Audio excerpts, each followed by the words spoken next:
Atha. Atha Yoganushasana is the first sutra of the Yoga Sutras. The 8 rungs of Ashtanga Yoga are embedded just about right in the middle of the 196 sutras of the Yoga Sutras. Everything before the introduction of the 8 rungs is preparation for that and foundation, and everything after the introduction of the 8 rungs in the Yoga Sutras is basically, okay, now that we've talked about the 8 rungs, what do you do with them and what's the effect of them? But the very first word of the very first sutra is Atha. Atha means now. I'm not a Sanskrit scholar, but apparently in Sanskrit there are several words, at least several, if not many words, that can be translated as now, as in past, present, future, now. But the particular word Atha is used because it implies that there has been some prior preparation. It implies prior preparation. Means now, after you've done all of the stuff to do whatever, now you're ready to go do this. We all encounter this in our educational system. You go into some professional career that requires you to go to university and get a degree in something. You go to medical school to be a doctor, and after you do all of the medical school, then you go do internship, then you go do residency, and now, finally, you get to go really be a doctor. And so there's the principle. Now, after prior preparation. Well, what is the prior preparation in terms of Ashtanga Yoga? It is not spelled out. There's nothing in the descriptions of Yoga Sutras that tells you exactly what that now means. And for each of us, we have different life experiences that are preparing us to be able to do this. We're talking here about traditional Ashtanga Yoga, the 8 rungs. So what is it that leads us up to that? We were talking a moment ago about Hatha Yoga. For many people, that's a part of the process. It's part of what leads us up to the preparation that says, I've been practicing yoga for 10 years, and I'm discovering that there's more to it than I realized. And so I think I'm prepared to finally do it. And we come to discover that what Ashtanga Yoga is really about is introspection. And we'll talk some more about what that means, but it has a lot to do with the mind. And before I was working with my body, I needed to get my body in shape and get healthy at a physical level. And now I've encountered, maybe I heard a talk, I read a book, I've been around this for these 10 years, and now I'm ready to do something else. What was the preparation? If the preparation was being done between student and a teacher over a period of months and years, and the teacher knew that where you were headed was ultimately towards the higher aspects of what yoga is about, if the teacher knew that all along, then the coaching, mentoring, guidance along the way was to prepare you to be at the point that you're ready and curious to dive in. And that's the meaning of now. It's the first word of this whole process. It's not literally one of the words that's in the 8 rungs, the Ashtanga.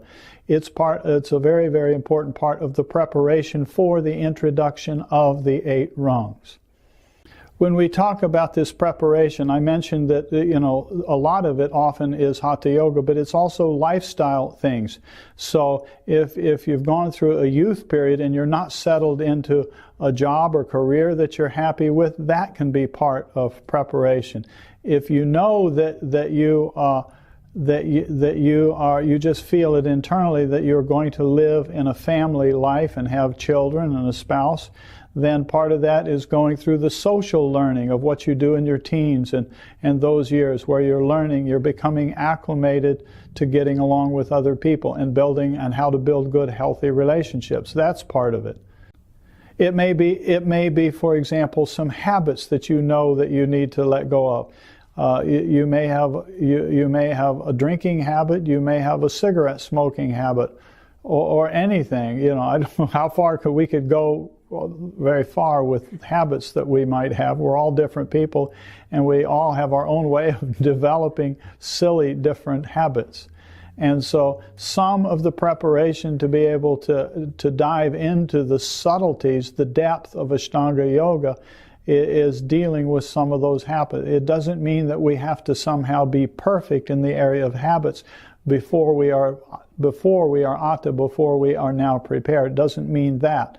But that we all have life situations and personalities and family circumstances, and those are coming into order. So it's not just Hatha Yoga that's preparation, though that's part of it. And it's not just habit patterns, but it's part of it. And part of it is about living in the world with other people in the many, many ways in which we all learn how to do that. It is all part of the preparation that leads you to the point where you finally, today is now, Atha, now I'm really ready to dive into this stuff. I see that this can be a little bit of a scary journey because I see that this has something to do with introspection, of me looking at the very deepest level of my own construction. And this can seem a little bit scary. And maybe it would be easier just to, eat, drink, and be merry, and not do this subtler yoga business. Let me just ignore that. But sometimes you have something in your heart that's calling you. You're caught. You got the bug, and you say, I really want to do this, and you've put life in order. And all of those activities that put life in order, which may have included, as I said a minute ago, which may have included your 10 years in Hatha Yoga classes, or not, or 6 weeks, or whatever. So it's a very broad subject. It's not a checklist of items that I go through this and this and this, and now I've completed the checklist, I get an A in the course, and now I can move on. It's not that spirit of Atha. It's a very broad, wide range of preparation. Atha, maybe the fact that we're sitting here together doing this, maybe, at least I hope, some aspect of Atha has already happened for you. You're curious about looking at what we're saying here. Maybe some part of that says, I don't know if I really want to sign up for this course, but I look at what it's about and I think, yeah, I'm going to do this. Yes, I think I want to do this. I think I want to go forward with the subtler, deeper aspects of yoga. I'm going to see what the subtler aspect of Ashtanga Yoga is really about. And maybe for you that is a part of Atha. Maybe finally I'm going to dive into this stuff. I hope so. Please play with it and have fun. Atha, now.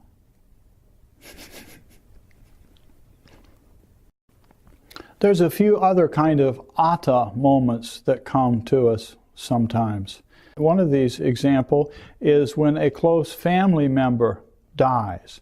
Death in the family. You can notice if you've ever gone to most of us have gone to some funeral or service when somebody has died. When you go to the cemetery to bury the person, or you go to the cremation grounds for the body to be burned, it's as if at that time, standing at the cemetery, everybody knows what is and is not important in life. Everybody knows, because your friend, your family member has just left and is gone, and you're putting the body in the ground. And the priorities in life are real clear. Think about it. You've probably seen it and experienced it yourself in some time or another. And then what do? We get back in our cars and we ride away, and 3 minutes away, 10 minutes away, 20 minutes away, we're back in the activities of life, and we lose the insight that we had a few minutes ago at the cemetery. But sometimes one of those things, one of those experiences is so striking that it's life-changing. And it really can be one of those Atha moments, if we allow it to be. Another example is if you have an illness yourself, something that is, it doesn't have to be dramatic and psychic and all that, but it can be a near-death experience, or the experience that you got severely ill, and that caused you to see and question what's going on in life.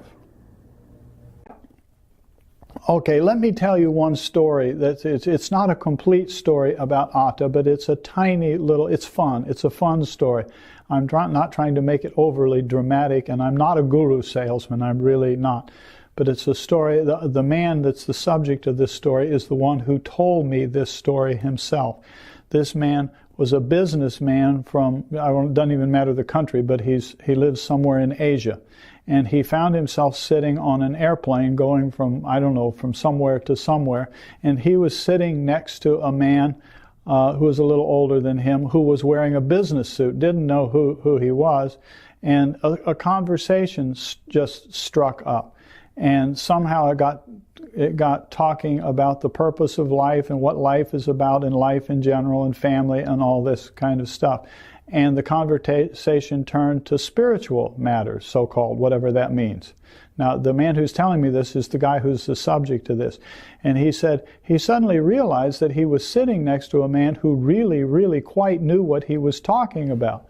And he realized that he was sitting next to a teacher of spiritual principles. He didn't know quite what, and they found out that the man was a Swami dressed in business clothes. Well, it was Swami Rama who was my teacher, and Swami Rama was sitting next to him in a business suit on this airplane flying from point A to point B.